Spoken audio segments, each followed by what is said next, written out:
I never thought I'd find myself here, sitting in our living room with my stomach still twisting from what I saw last night. It's like my mind keeps replaying the scene in slow motion, even though I wish I could forget it. The lights were dim, but I swear I saw a shadow move under the door to our bedroom.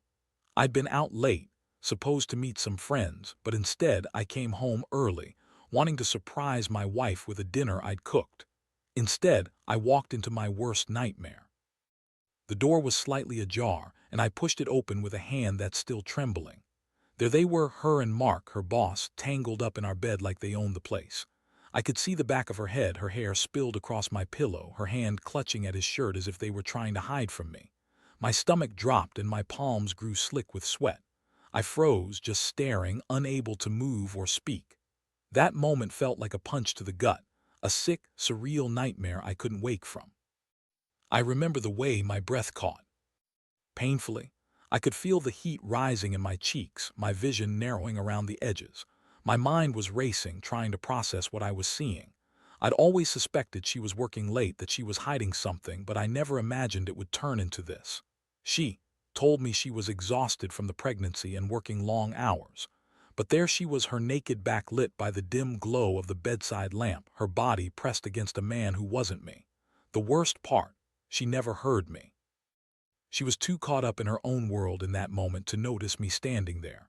Mark's face was flushed, eyes wide with guilt, but my wife, she just kept kissing him, her hands clutching him like he was the only thing keeping her afloat.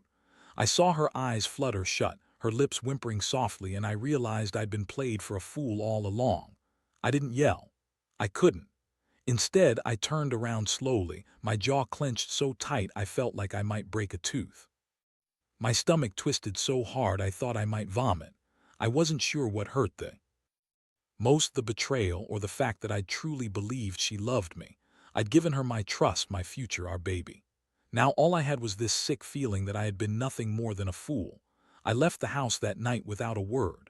I didn't want her to see me cry or scream or beg. I just needed to get out of there before I lost control. I drove around for hours, fighting off the urge to break something or tear into her. But I knew I had to keep my head. I had to plan, to think. Because whatever I was feeling now, it wasn't just heartbreak. It was pure rage bubbling just beneath the surface. This wasn't just about finding out she'd lied about working late. It was about the fact that she had been sneaking around during what should have been the most important time of our lives, our pregnancy. I thought I knew her. I thought I knew us. Turns out I was wrong. And now I had to figure out whether to confront her or just cut her out of my life for good. My hands still feel shaky as I write this.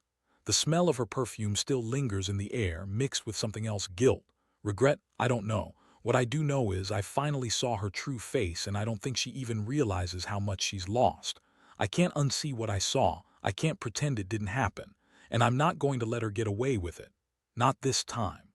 The next morning, I woke up with a pounding head and a stomach that still clenched from the night before.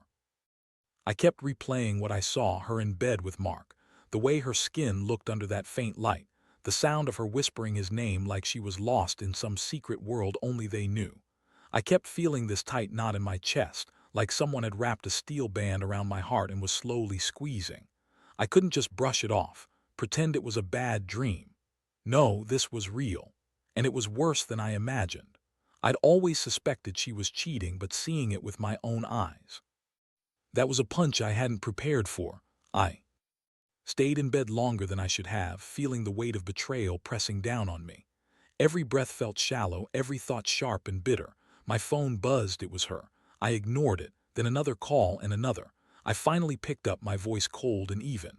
"We need to talk," I said, trying to sound calm. She was frantic, pleading, crying, but I could hardly hear her over the pounding in my skull. "I know what I saw," I told her. "You lied about working late, you lied about everything. And last night, I walked in on you with Mark in our bed while I was downstairs waiting for you to come home." She tried to deny it, of course. "It's not what it looks like," she insisted, voice trembling. "It's just a misunderstanding. Please, I didn't mean for it to happen." "Stop," I cut her off. "You've lied so many times I don't even know what's true anymore. You've been sleeping with your boss during my pregnancy, hiding it from me. How could you do that? How could you betray me like this?" Her sobs were loud now. but I couldn't give her the comfort of my sympathy. I just wanted her to understand that I wasn't going to take this lightly. I'd been blinded by love and hope, but now, there was nothing left. The anger grew as I thought about all the times she'd said she was exhausted, the nights she supposedly worked late, the excuses she'd made about being under a lot of stress. It was all bullshit, all of it. I started planning then and there. I had to do something that would make her feel the weight of what she'd done. I knew I couldn't just walk away quietly. I was going to make her regret this in a way she'd never see coming. I wanted her to understand the depth of her betrayal, not just through words but through consequences. First, I needed evidence. Not just the mental and emotional blow I'd already taken, but something concrete. A proof so undeniable she couldn't deny it. Photos, messages, anything. I remembered the phone she used for work, the one she always kept close. I found her password easily enough. I'd seen her typing her passcode often enough that it became second nature. I logged into her email, her social media. I found messages, flirtatious ones with Mark, late-night texts that hinted at more than just work. It made my stomach turn to read her words, her laughter over some inside joke, her asking him about their secret. I downloaded everything. Next, I made a plan. I'd confront her face to face, but I wasn't going to do it unprepared. I'd gather everything first, then lay it all out for her. I wanted her to see I had evidence, proof she couldn't deny. I didn't want to just yell and scream, not at this point. I wanted her to feel the full weight of her betrayal, to see that I knew everything. While I waited for her to get home that day, I kept thinking about how I'd approach her. I'd tell her I knew, show her what I'd found, and watch her try to lie her way out of it. But I also knew I wouldn't be gentle, not after what I saw. If she thought I was going to forgive her or sweep this under the rug, she was dead wrong. When she finally came in, her face was pale, eyes swollen. From crying, she looked like she wanted to crawl under the couch and disappear. I held the evidence in my hand, my fingers trembling slightly as I looked at her. "Did you really think I wouldn't find out?" I asked, voice low and dangerous. "Did you think your lies would keep this hidden forever?" She opened her mouth to speak, but I shook my head. "No more excuses. I've got everything. The messages, the photos, all of it. How long has this been going on?" During the pregnancy, while I was supposed to be preparing for our baby. Her face crumpled and she broke into tears again. "It was a mistake," she whispered. "I didn't mean to hurt you, I swear. I was stressed and I was overwhelmed, and Mark was just, he was there. It didn't mean anything." I felt my jaw tighten. That excuse was as weak as a house of cards. It was the lie I'd heard so many times before, just dressed up differently. I knew then that I couldn't just walk away from this, that I had to do something more. I looked her in the eyes and made a decision. It was time to execute my plan, to show her she'd crossed a line from which there's no return. And let me tell you, I was ready to make her feel every bit of the pain she'd caused me. The moment I laid out all the evidence, her face drained of color and her hands trembled uncontrollably. She stared at the screen where I had the messages open, her words, her flirtations, her confessions. It was like watching her fall apart in slow motion, and honestly, I felt nothing but cold satisfaction. "I can't believe you," I said, voice tight and controlled. "During our pregnancy, during the biggest moment of our life, you decided to cheat with your boss while I was trusting you. How could you do that to me?" She sank to her knees, clutching her face as if trying to hide from her own guilt. "I didn't mean for it to happen. I was so overwhelmed. I felt like I was drowning. Mark was there and I didn't think it through." Her voice cracked, tears streaming down her cheeks. "Please, I love you. I swear I do. It was a mistake. A terrible mistake." I felt my jaw tighten again.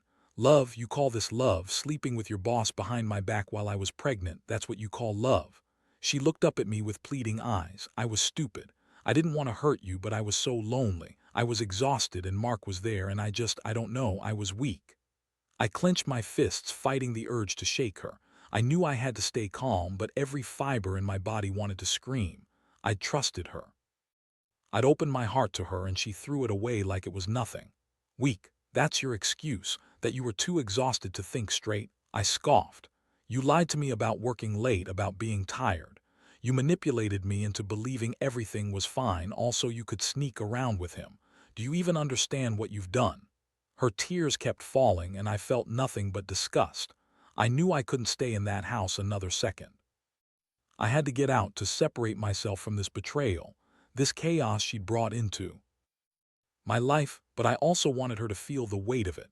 I wasn't just going to walk away quietly and pretend it didn't happen. That's not who I am. I needed her to understand that this wasn't just about her cheating, it was about trust, respect, and the future we'd promised each other. Listen, I said, voice cold but steady. You made your choice. I'm done with the lies. I've documented everything, and I'm going to make sure you can't deny it anymore. You want to keep lying, that's fine. But I won't be part of this anymore. I'm leaving, and I want the keys to our house. She looked up, her eyes pleading. Please don't do this. We can fix it. Just give me a chance. No, I cut her off sharply. There's nothing left to fix. You chose him over me and our baby. I can't stay. I'm taking the car, and I want you out of the house tonight. Her face twisted with a mixture of guilt and desperation, but I didn't care. I was done. I knew I'd have to be strong enough to leave all of this behind. I grabbed my keys, my stomach still knotting with anger and heartbreak. I didn't want to give her the satisfaction of watching me break down. As I turned to go, she finally broke apart completely, screaming, crying, begging. But I didn't look back. I knew I had to be firm, to set boundaries that I wouldn't cross again. Walking out that door, I felt a strange mixture of relief and emptiness. I'd finally seen her true face, and it was uglier than I'd ever imagined. I didn't know what the future held, but I knew one thing. I wasn't going to stay and be the victim of her lies anymore. I needed to start over, rebuild from this mess. The betrayal had cut deep, but I also realized I had to protect myself and my unborn child from her actions. That meant making some hard choices. I grabbed the box of her belongings I'd hidden in the closet, stuffed her things inside, and placed the keys on the kitchen counter. Then I went straight to the lawyer. I was done pretending everything was okay. I wanted to protect what was mine, and I wanted her gone. As I walked out to the car, I looked back at the house, empty now, but somehow it felt like a fortress of lies. I told myself I'd be better, stronger. I'd learn to trust again, but not with her, not after this. I sat in my car, the engine humming softly, and took a long, steadying breath. The truth was out now. No more hiding, no more pretending. I had finally faced what I'd ignored for too long, and I was ready to move on. Sitting in the car outside the house, I stared at the front door, feeling the weight of all that had happened settle deep in my chest. I still couldn't believe she'd done it, slept with her boss, lied about everything, and played me for a fool for months.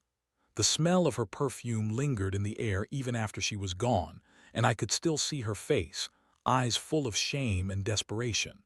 That image burned in my mind like a brand. I knew I couldn't just walk away without making sure she understood the full extent of her betrayal. If I was going to do this, I had to do it right, no half measures. I'd spent the night gathering evidence, but now I needed a plan to make her feel the consequences, something she wouldn't be able to brush off or deny. I was done being weak. The betrayal was too deep, and I wasn't going to let her get away with it. First, I called the lawyer. No hesitation. I explained everything, told him I wanted to start the divorce process immediately, and asked about protection orders. I needed to keep her away from me and our baby. The lawyer was calm, professional, and assured me I'd have everything filed by the end of the day. I felt a strange sense of relief. Finally, I was taking control. Next, I went back inside to grab my phone. I'd been documenting everything, screenshots of the messages, the photos I'd taken secretly, even the time stamps. I wanted her to see that I wasn't just angry, I was prepared. I sent all that evidence to my lawyer along with a simple message. This is what she's been hiding. I want it all documented. Then I decided I'd leave her a message, one she couldn't ignore. I took a deep breath, sat down at the kitchen table, and started typing. I kept it cold, direct, and to the point. No room for misunderstanding. You lied to me for months, I wrote. While I was working on preparing a future for our child, you were secretly sleeping with your boss. I saw you last night in our bed with Mark. I have the proof. I want you to know that I'm done. You don't get to hurt me and play the victim at the same time. The house is yours, and I've already started the divorce process. Don't try to contact me anymore. I won't be fooled again. I pressed send, then grabbed my coat and keys. I needed to get out of there before I lost my mind. As I stepped outside, I felt a strange mix of relief and anger. I'd finally done it, taken the first step toward ending this nightmare. Driving away, I kept my eyes on the road, my mind racing with plans. I knew I had to be careful. She might try to weasel her way back, plead, or even threaten me. But I wouldn't let her. Not anymore. I was done playing the fool. I was done pretending everything was fine. The next few days were a blur of calls, legal meetings, and moving arrangements. I contacted a place nearby where I could stay temporarily, trying to separate myself from the wreckage of what used to be my life. I couldn't afford to dwell on the what-ifs anymore. I had to focus on protecting myself and our unborn child. Throughout it all, I kept replaying that night in my head, her lying there, her lips pressed to Mark, her body betraying everything I thought we had. That image was burned into my mind, but I refused to let it destroy me. I knew I had to rise above it, to be better, to be stronger for my kid. One thing was clear: I wasn't going to let her ruin everything. I was taking control now. I called my boss, told him I needed a few days off, and explained everything. I wanted to be sure I'd have space to breathe and plan my next steps. I stood outside the new apartment I'd rented, took a deep breath, and looked around. It wasn't much, but it was mine. A fresh start. I finally felt some weight lift off my shoulders. The betrayal still cut deep, but I had decided I wouldn't let it define me. I closed the door behind me, locking it with a firm click. I knew I'd have to face her again someday, to explain everything to the authorities, to get closure. But right now, I just needed to focus on the fact that I'd taken the first real step to reclaim my life. And that's when I realized something important. If you're ever in a situation like this, don't wait. Don't let the betrayal fester inside you. Confront it head on, gather your evidence, and make a plan to walk away. Because at the end of the day, your happiness and integrity matter more than any lie she told. A week had passed since I left the house, and I'd never felt more alive, with a purpose. Every day was a mix of legal meetings, packing up her stuff, and trying to keep my head clear. The house was silent now. No more footsteps, no more her voice calling me from another room. It was strange how quiet everything became once she was gone, like the walls were holding their breath, waiting for the storm to pass. I kept replaying the night I saw her with Mark. The way her body had pressed into his, the soft sound she made that I'd never heard before. That image haunted me, but it also fueled my resolve. I wasn't going to let her get away with this, not without consequences. I wanted her to feel what I was feeling: betrayed, humiliated, and completely broken inside. One afternoon, I got a call from my lawyer. He sounded serious, his voice clipped and professional. "You've got the evidence. The divorce papers are nearly ready. But I also recommend you consider a restraining order. She's not in a good place mentally, and I don't want you or your baby caught in her wrath." I nodded, feeling the weight of that advice. "Do it. I don't want her showing up at my new place or trying to contact me again. I don't trust her anymore."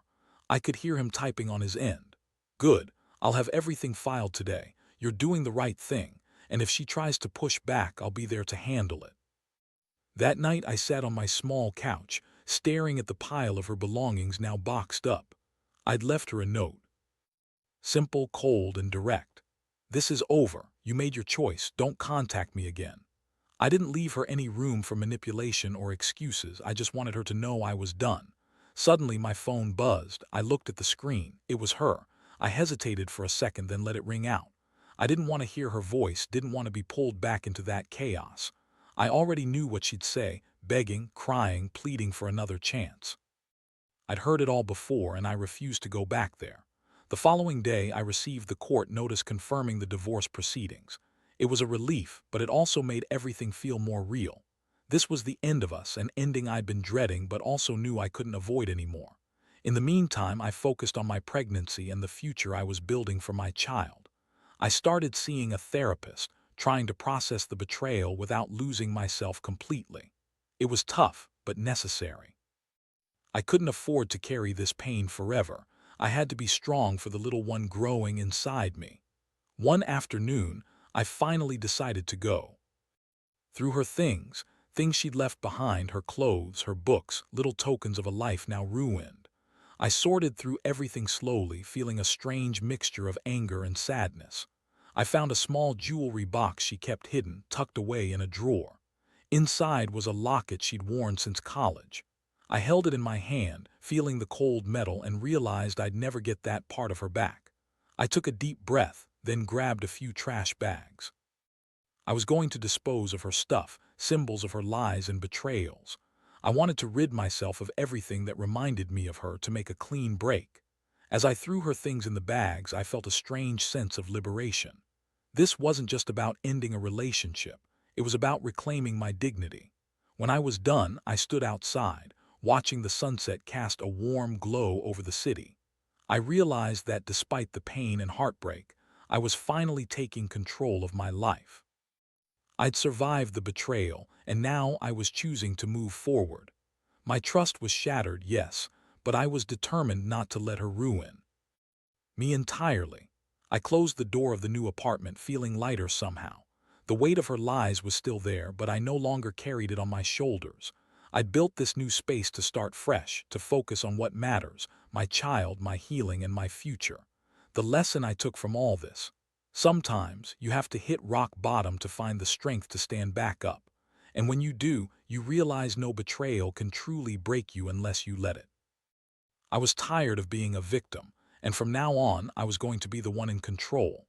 The days that followed felt like a blur of legal meetings, packing, and trying to piece my life back together. I stayed busy, not out of denial, but because I knew I had to keep moving forward. Every morning I woke up with a mix of relief and a gnawing ache: relief that I'd finally taken control, and the ache from betrayal that still lingered deep inside. But I refused to let it define me. I was done being the victim of her lies. One afternoon I sat in my new place, watching the sunlight filter through the window, and I finally felt something I hadn't in weeks: peace. The anger hadn't fully gone, but it was transforming into something sharper, more manageable. I'd severed the ties that kept me tethered to her betrayal, and now I was free to rebuild my trust in myself and in the future. I reached for the small box I kept on a shelf, her jewelry, her mementos, and I gently placed it in a trash bag. I didn't want to keep anything that reminded me of her deception. As I sealed the bag, I felt a wave of finality wash over me. That chapter was closed. I'd taken every step I needed to, and I was ready to move on. In that moment, I realized something important. Healing isn't about forgetting or pretending it never happened. It's about accepting what you can't change, learning from it, and then choosing to move forward stronger. I no longer felt the sting of betrayal as raw as before. Instead, I saw it as a lesson, a brutal but necessary one, about trust, honesty, and self-respect. I also reached out to a close friend, someone I'd known for years, and told her everything. She listened patiently, didn't judge, and offered her support. That was the biggest comfort I'd had during this mess, knowing I wasn't alone. I hadn't asked for this nightmare, but I was going to make sure I came out of it better. Looking back, I realize I learned a lot about my limits, about resilience, and about what I deserve in a partner. I don't hold any illusions anymore that she might change or come back. She made her choice and I made mine: to walk away, to protect myself and our child, and to rebuild from the ashes of betrayal. As I sit here writing this, I feel a sense of closure. The pain hasn't disappeared entirely, but it no longer controls me. I've reclaimed my life, and I know that I'm stronger than I ever thought possible. I've learned that even when everything falls apart, you can pick up the pieces and start anew. So if anyone reading this is going through betrayal or heartbreak, my advice is simple: don't wait. Confront it, gather your evidence, and take the control back.